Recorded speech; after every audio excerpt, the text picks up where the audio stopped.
Graça e paz, queridos. Um bom dia a todos. Com muita alegria que eu estou aqui, para transmitir para vocês essa aula para a juventude PNL, essa juventude maravilhosa e dinâmica de nossa igreja. É um prazer estar podendo compartilhar com vocês um pouco da nossa lição. De antemão, eu quero dizer que estou com muita saudade de todos. A gente sente bastante ver a igreja vazia aqui, mas tudo tem seu tempo. Quero deixar um abraço para todos os jovens dessa classe e quero fazer um agradecimento especial à Joana, pelo apoio que a Joana nos deu quanto à escolha deste tema. E foi muito importante a Joana ter tido essa visão e ter tido a iniciativa de nos procurar, através de seu pai também, João. E nós acabamos percebendo que seria o melhor para a juventude eles estudarem esse evangelho. Hoje eu estou tendo o privilégio de encerrar essa lição com vocês. Eu prometo que não vou me estender muito, porque a própria lição já diz aqui que isso é uma síntese da maior prova de amor que o Senhor deu para a humanidade. Eu vou fazer praticamente o resumo da síntese, mas vai dar para a gente comentar um pouquinho da palavra, ok? Então eu peço a Deus que ilumine bastante o coração de vocês e a mente, para que aproveitem ao máximo dessa lição. Vamos orar ao Senhor comigo, ok? Para iniciarmos bem essa lição, amém? Pai, louvado seja o Teu nome, Deus. Eu Te bendigo, Deus, por mais uma oportunidade que o Senhor tem nos dado, Deus. Eu Te bendigo, Deus, por nossas vidas em Tua presença. Eu Te bendigo, Senhor, por essa palavra que podemos estudar. Te agradeço também por cada vida, Deus, onde quer que esteja, que se interessa, Senhor Jesus, pelo estudo da Tua palavra. Que porventura venha ter contato, Deus, com essa mensagem e que eles desfrutem, Deus, ao máximo disso. Sê conosco, Pai. Dá-me graça e sabedoria e que façamos, Senhor Deus amado, uma boa reflexão nessa manhã, em nome de Jesus, Pai. Amém, Senhor. Bom, queridos, a nossa lição hoje tem por título Ressurreição e Instruções Finais. Nós vamos falar sobre dois assuntos aqui bastante interessantes, que é importante saber como encarar a morte de Cristo e a ressurreição. E a nossa lição hoje está nos falando sobre a ressurreição e instruções finais. O nosso texto base está em João 20, 21. Eu vou ler com vocês, quem quiser acompanhar na sua Bíblia. Eu vou ler muito pouco a revista, ok, queridos? Eu já fiz um apanhado e nós vamos comentando apenas, mas nada impede de você acompanhar na sua revista em casa, ok? Então diz assim, João 20, 21. Disse-lhe, pois, Jesus outra vez: paz seja convosco. Assim como o Pai me enviou, também eu vos envio a vós. Eu tenho um outro texto aqui, que eu gosto de confrontar com isso, que é o texto, é o versículo-chave. O versículo-chave já está em João 20, 29. Ele diz o seguinte: disse-lhe Jesus, disse Jesus, você creu porque me viu? Uma versão um pouquinho diferente daqui, me enrolou. Porque você creu porque me viu? Bem-aventurados são os que não viram e creram. Está em João 20, 29. Então, tanto a gente vai ficar um pouco com a grande comissão, pós-apóstolos, e a gente fica com o fato de crermos na ressurreição do Senhor. O convite dessa lição é para trabalharmos bem a fé na ressurreição, na morte e na ressurreição de Cristo. Eu gosto muito dos escritos de João, porque João nos leva à responsabilidade de praticarmos, de exercermos de verdade a nossa fé.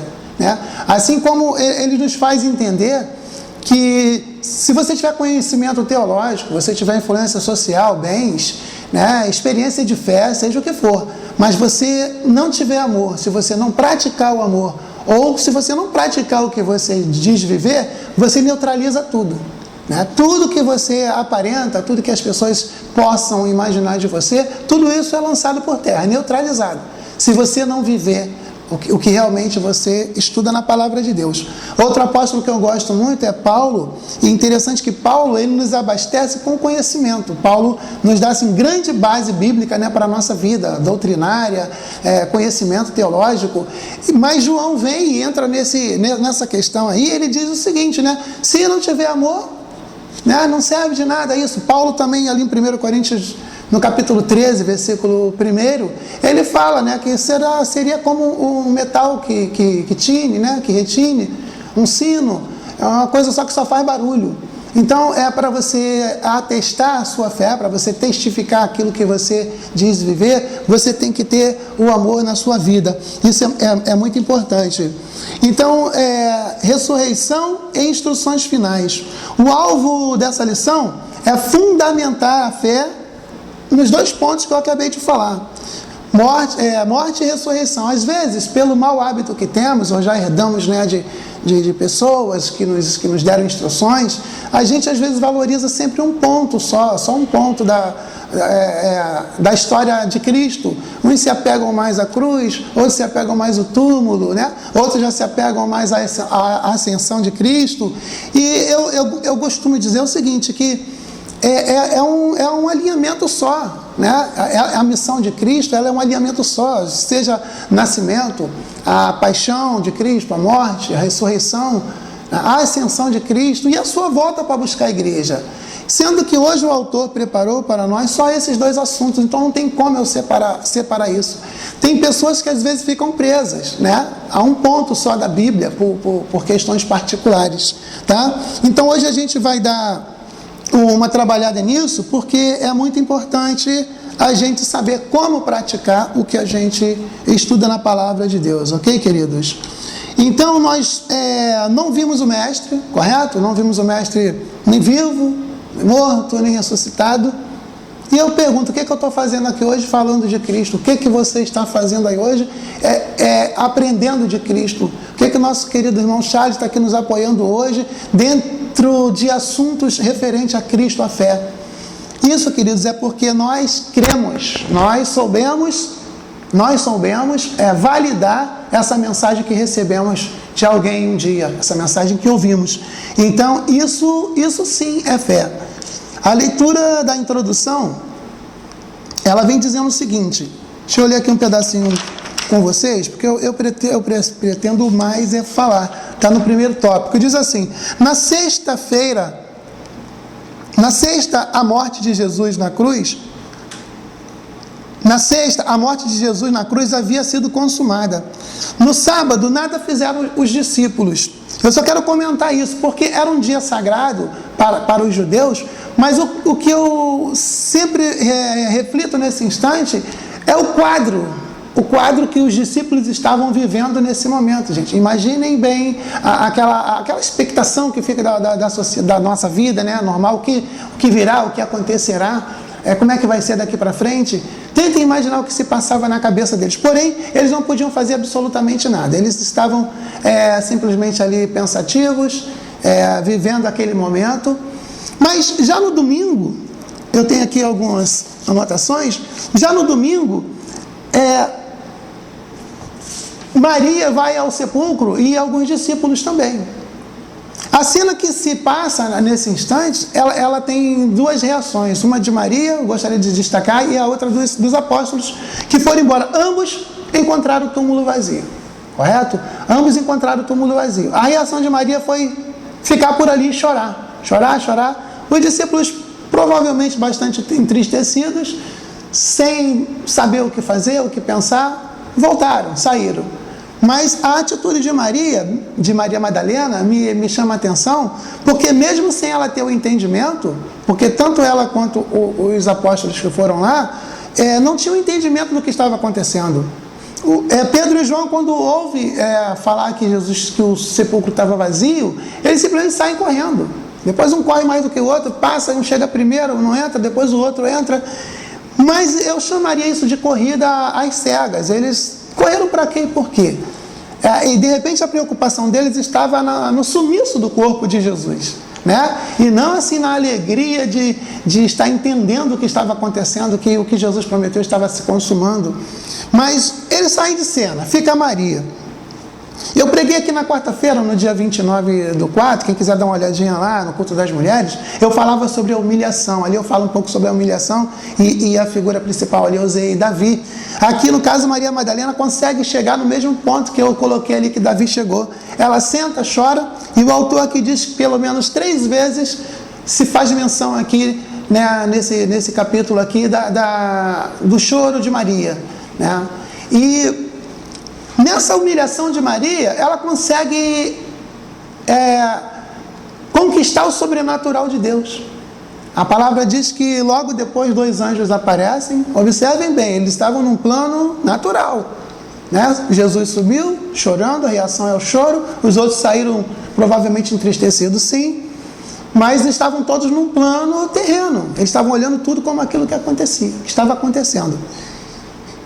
E Maria é agraciada, né? Maria Madalena é agraciada com a visão de 2 anjos que se apresentam a ela e explicam tudo que estava acontecendo. Então, se descortina, né, na vida dela, né, um outro quadro agora. A venda cai dos seus olhos, né? Ela já não está mais enxergando como enxergava antes, porque agora ela tem a explicação dos anjos. Então, queridos, às vezes uma insistência com o Senhor, né? Uma insistência com o Senhor é importante, porque às vezes Ele te prova por um momento. Eu vou ver até onde meu filho vai, vou ver até onde ele insiste, eu vou ver até onde ele resiste, e depois o Senhor entra com a ação. Com certeza, se os discípulos tivessem ficado também, eles teriam compartilhado da presença dos anjos, né? Teriam vivenciado aquilo ali também. Mas eu acho importante que naquilo que você se propõe a fazer na obra de Deus, você seja insistente, né? Naquilo que você se propõe a conquistar do Senhor, você não desista por qualquer razão, né? Por qualquer dificuldade. Então eu achei bastante interessante essa atitude de Maria. Ok, queridos? Não podemos correr a nossa carreira espiritual às cegas. Nós temos que ter consciência do que estamos fazendo. Se você tem qualquer dificuldade sobre qualquer assunto bíblico, sobre qualquer tema, não faz sentido você prosseguir na carreira cristã, na caminhada cristã, sem entender o que você está fazendo ou por que temos que tomar algumas atitudes. Então, a Bíblia, ela tem resposta para todas as suas dúvidas, para todos os seus questionamentos. É certo que as interpretações hoje em dia são muito variadas e às vezes elas atendem mais a egos, né? Atendem mais a tendência das pessoas do que a veracidade da história bíblica, mas você consegue sim satisfazer todas as suas necessidades de conhecimento dentro da palavra de Deus. E voltando aqui a Maria, quando os anjos perguntam para ela por que ela estava chorando, a resposta dela é interessante, que ela fala que levaram o meu Senhor. Preste bastante atenção nisso, levaram o meu Senhor. Então, com certeza, ela estava procurando aquele Senhor, aquele Jesus que tinham colocado ali no sepulcro. Ok, queridos? Então, para você ter fé na ressurreição de Cristo, você tem que entender a ressurreição de Cristo. Ok? Você tem que entender. Se você não entender, como você vai ter fé naquilo que você não entende?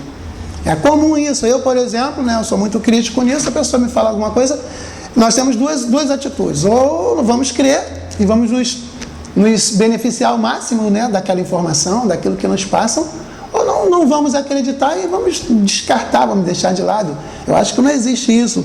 Eu estar na igreja sem acreditar, pelo menos, né, 100%, né, daquilo que eu professo acreditar. Estou aqui por quê? Porque o pastor é legalzinho? Porque os irmãos são bonitinhos? Não, isso faz parte. Também é bom a gente ter comunhão com os irmãos. Mas nós estamos aqui porque aceitamos a um Jesus real, a um Jesus que morreu e que ressuscitou de verdade.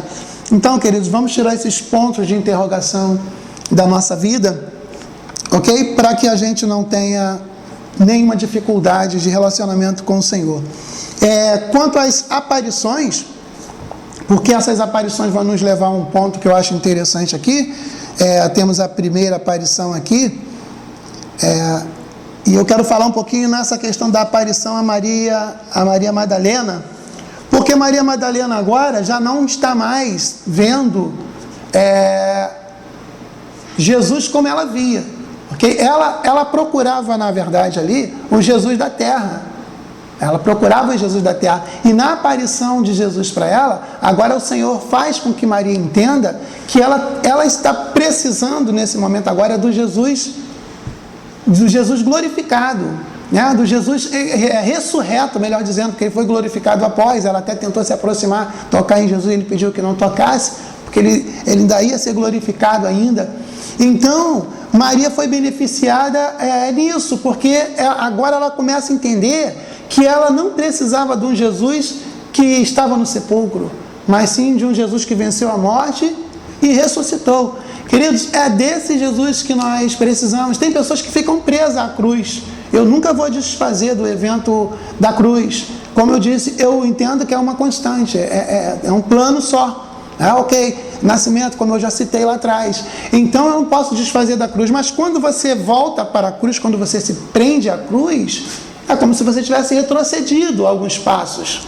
Correto? Você já passou pela cruz. Quando você se converte a Cristo, você automaticamente entendeu que Ele morreu na cruz e por que Ele morreu, e você aceita Cristo. Deixa esse ponto para trás, a não ser para passar para outras pessoas o mesmo que você recebeu. Mas não tem por que você viver chorando porque um Cristo morreu ali, você ficar fazendo cerimonial, né, ao redor da cruz, porque algo aconteceu com o teu Senhor ali, não. Bola para frente, a gente caminha, agora é visão de ressurreição. E qual o propósito da ressurreição de Cristo? Cristo ressuscita, provando que venceu a morte, que venceu o diabo, que venceu o inferno, que tomou as chaves do domínio das trevas, e agora ele vem exatamente preparar os seus discípulos, ele vem preparar o cenário agora para a divulgação da sua mensagem. Então a gente tem que ir sempre caminhando para frente. Eu sou um pouco contra algumas coisas que as pessoas fazem com relação à chamada Cidade Santa, né, Jerusalém.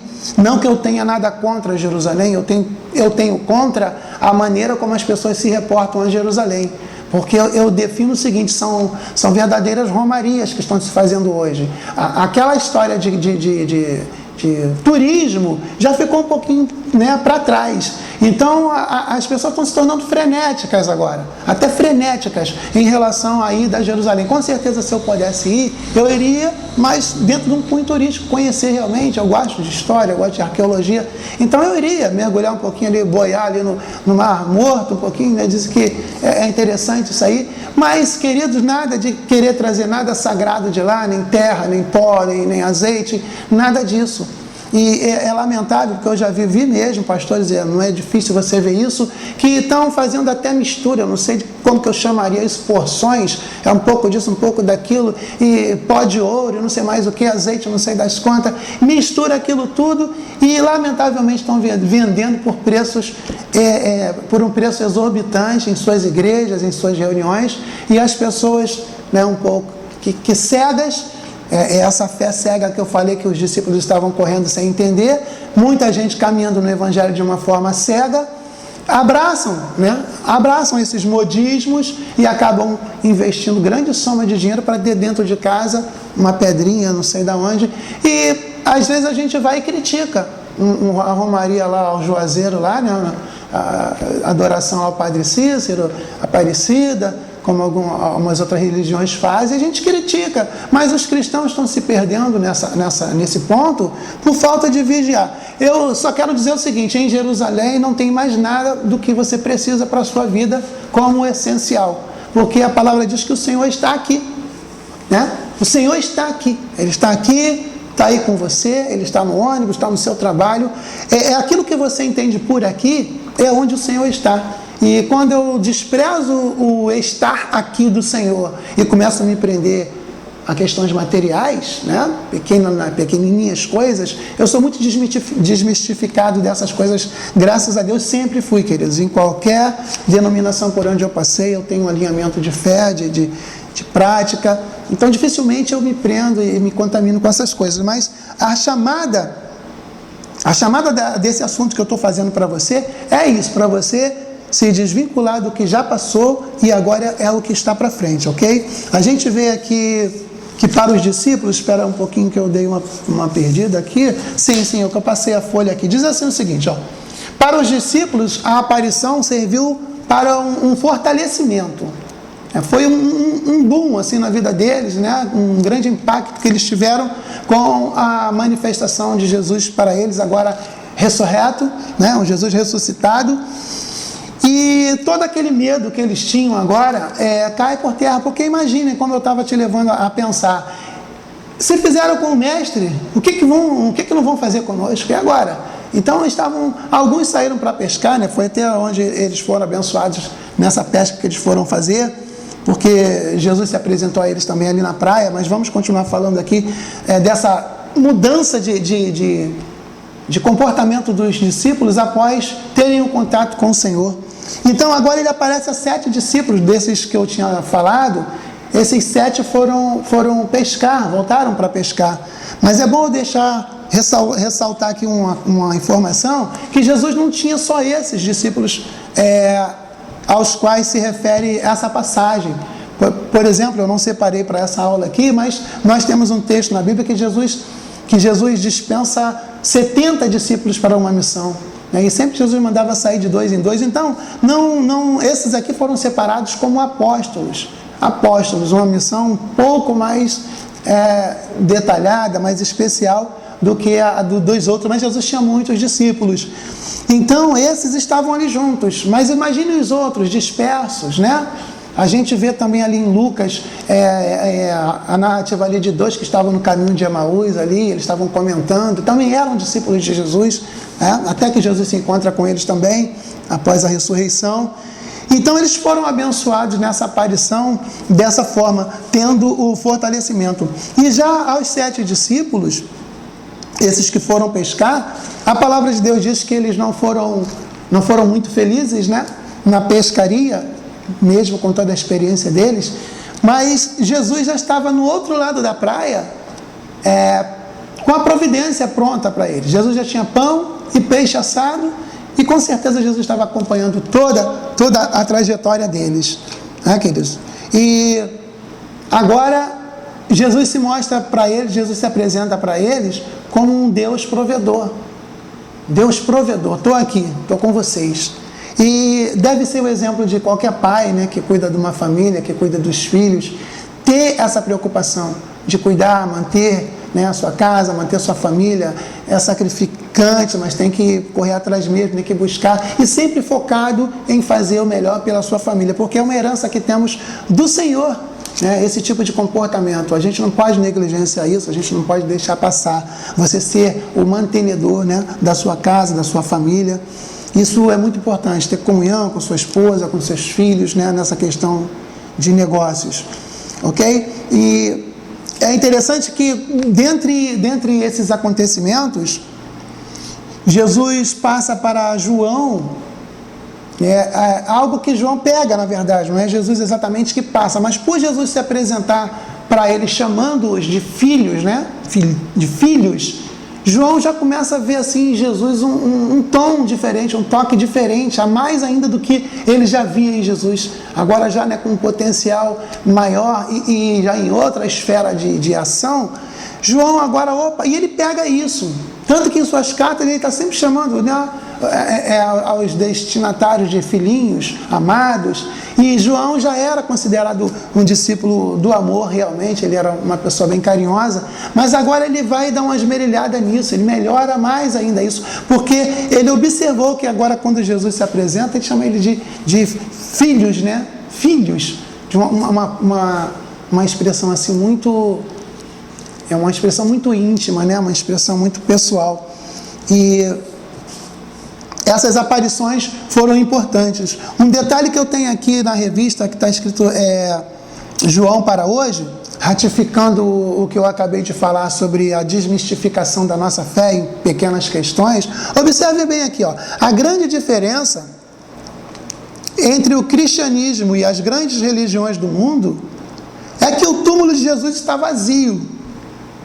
Você pode visitar o túmulo de Buda, de Confúcio, de Maomé, de Allan Kardec, mas o túmulo de Jesus está vazio. Ele venceu a morte, ele está vivo pelos séculos dos séculos. E é interessante que o estar vazio do túmulo, ele vai representar uma coisa para algumas pessoas e não vai representar para outras. Mas com certeza para aqueles que se declaram cristãos, ele vai ter que representar a mesma coisa. Porque ali na questão ali, quando Maria procurava, só tinha duas respostas, né, para o que estava acontecendo. Ou roubaram o corpo de Jesus, ou realmente ele ressuscitou. E para você dar início ao que eu estou querendo dizer aqui agora, porque Jesus agora envia os discípulos, você tem que começar a entender desde o túmulo vazio o que isso significa para você. O túmulo vazio para as outras pessoas pode realmente assim, fortalecer um pouco o que os principais sacerdotes fizeram com aquele cara lá, né? Armaram um plano e deram dinheiro para que ele não confessasse que viu realmente o anjo aparecer, né? E tirar a pedra. Esse cara foi comprado e ele disse que realmente o corpo de Jesus foi roubado. Então, com certeza, as pessoas que não acreditam, que não cultivaram essa fé em Jesus, vão declinar para esse lado. Mas se você está vindo para o lado de Cristo realmente, desde do estar vazio do túmulo para cá, você já cresce, né? Porque o túmulo vazio agora representa tudo para o cristianismo. Representa a maior expressão do amor de Deus para com a humanidade. Porque se Jesus ficasse no túmulo, né, não seria a mesma coisa do que ele ressuscitado, ele tendo ressuscitado. Então, queridos, eu te chamo a fortalecer um pouco a tua visão. Nesse momento, dentre as coisas que temos visto aqui nessa revista, como eu disse, eu estou pulando bastante, porque partindo disso aqui, né, chamado dessa premissa, que premissa é um ponto inicial, né, de que você parte de um certo raciocínio, né, ou é uma forma como você parte para armar um raciocínio, ou partindo desse ponto, dessa premissa, você agora é só subida, não tem como você esmorecer, não sei, estou duvidando, achava, não é bem como eu pensava. Isso não pode existir para o cristão. Okay? Se você tem essa dúvida, é meio pesado até que eu te digo, mas eu preciso dizer, você está perdendo seu tempo, né? Perdendo mesmo. Você só ganha a amizade dos irmãos, você só ganha o bem-estar aqui, o café da comunhão, passeios que fazemos, mas dentro da questão espiritual, você está perdendo, meu filho. Então, procura rever seus conceitos, procura rever seus conhecimentos e deixa Jesus trabalhar na sua vida, porque tempo é uma coisa que não dá para a gente perder hoje, né? Principalmente quando se trata de zelar pela salvação da nossa alma, ok? Eu quero fazer aqui uma menção à aparição de Jesus a Tomé, comparando com o que eu estou falando. Quando Jesus aparece a Tomé, para Tomé serve o seguinte: Jesus está querendo dizer que ele não deve enxergar a vida, as coisas, com a própria visão dele, ou pela própria maneira como ele designa que tem que ser. Observe que quando Tomé recebe a notícia da ressurreição de Jesus, e visto que ele já tinha aparecido para Maria Madalena, para os discípulos, ele recebe o comunicado: o mestre está vivo, o mestre ressuscitou. O que Tomé faz? Além de duvidar, Tomé vai e impõe condições para que ele venha aqui. O que ele diz? Se eu não vir os sinais dos cravos nas suas mãos, e não puser o meu dedo no lugar dos cravos, e não puser a minha mão no seu lado, de maneira nenhuma crerei.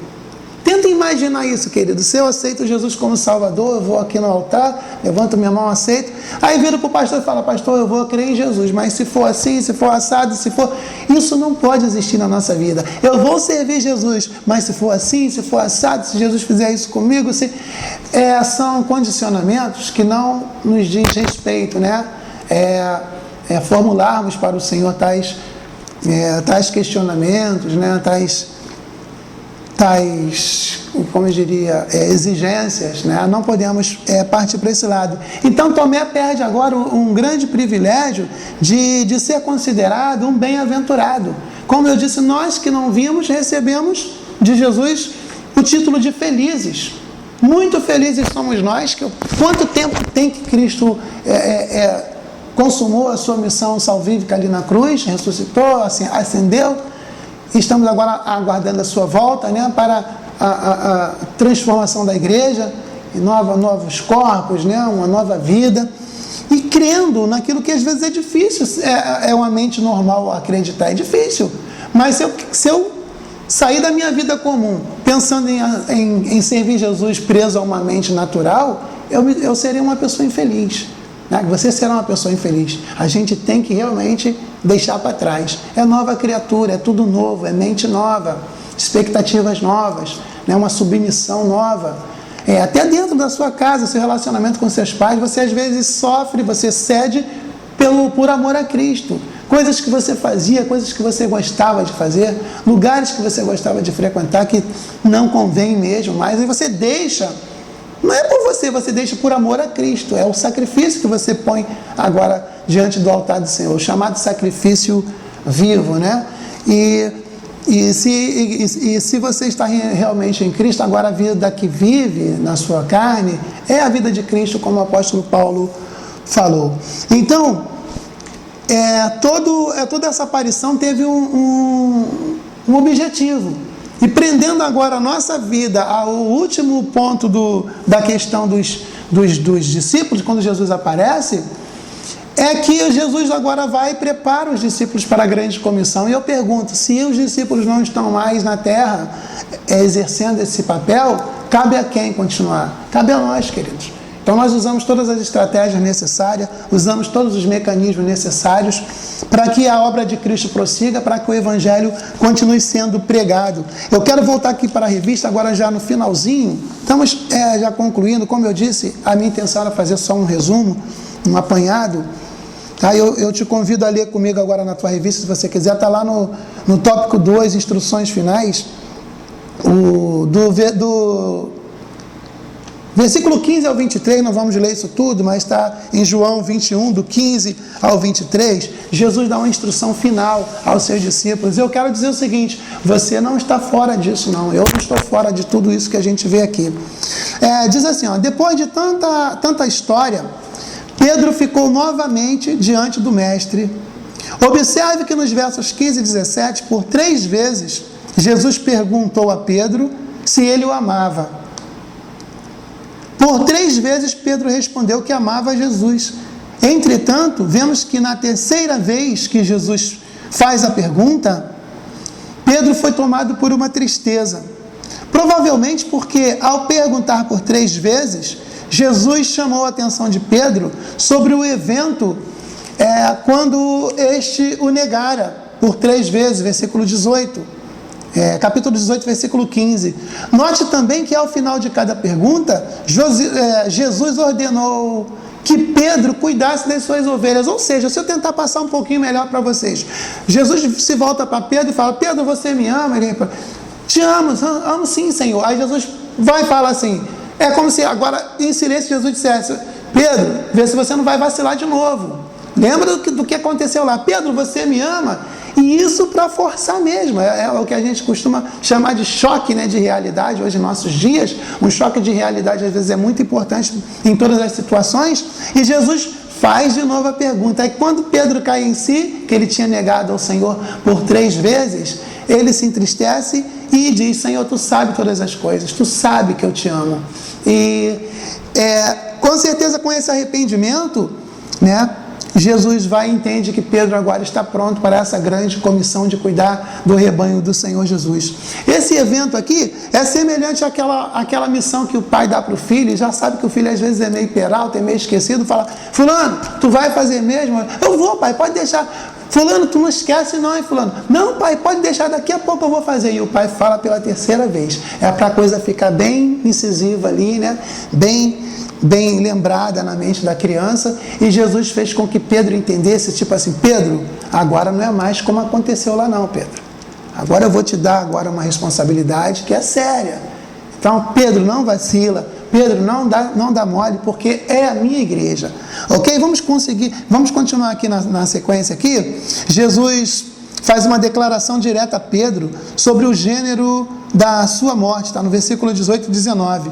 Muito semelhante ao que dissera de si mesmo, conforme capítulo 12 e 13. Segundo os textos de Clemente de Roma, 96 depois de Cristo, e Tertuliano, 212 depois de Cristo, Pedro foi morto em Roma, logo depois de sua esposa. Para quem não tinha essas informações, Pedro morreu logo depois que que sua esposa tinha morrido. E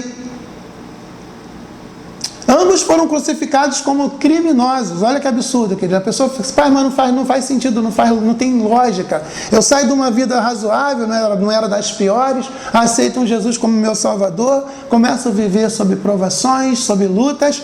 Lembrem-se disso aqui, ó.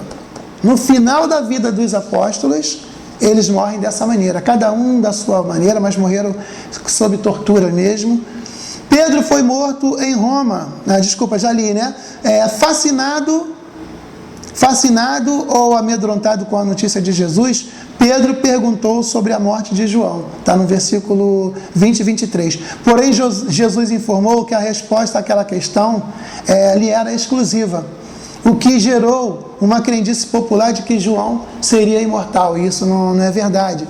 Jesus só disse que convinha que ele ficasse, né, até que ele viesse, mas não que ele seria imortal. Então esse episódio aqui de Pedro acaba se consumando uma visão que Jesus já tinha passado para ele, que quando ele fosse velho iam pegar ele pela mão, iam levar ele para lugares por onde ele não queria andar, e isso o autor vai e diz que era referente à morte com que ele iria morrer. E a história diz que Pedro pediu para que fosse crucificado de cabeça para baixo, né? Porque ele sentia assim, se sentia um pouco mal ser crucificado igual o Salvador dele. Então, quanto à esposa, não sabemos como ela foi crucificada, mas Pedro foi de cabeça para baixo.